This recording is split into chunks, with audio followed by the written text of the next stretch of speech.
मात्र पत सत्य जीवन प्रभु जीशु को बिना स्वर्ग जाई पारि नहीं। प्रभु जीशु को विश्वास करते। प्रभु जीशु पाप क्षमा देवे, परित्राण देवे, शांति देवे।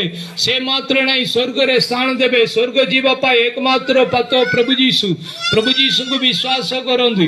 प्रभु देव पाप क्षमा पाई कि प्रभु को पाई जीवन कटंदे। प्रभु शांति देवे। प्रिय बंधुजन, प्रिय भाई भौणी माने, आपण माने समस्ते प्रभु जीशु को विश्वास करते। प्रभु जीशु को विश्वास कले मोर अशांति दूर कले मु शांति पाइले। प्रभुंकर पवित्र शास्त्र लेखा मु तुम मान मोर शांति दान कर जाऊँगी। ए जह केपरी दिए सेपरी मु देव नाही। मु तुम मान मोर शांति दान कर जाऊँगी बोली लेखा। प्रभु जीशु शांति देवे। प्रभु जीशु को विश्वास करते।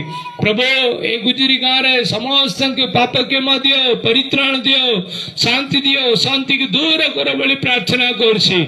सबती परमेश्वर बिल बाड़ी काम करछंदी, कट्टा काटुछंदी। प्रभु तुम्हें साहाय्य कर बोली प्रार्थना करछि।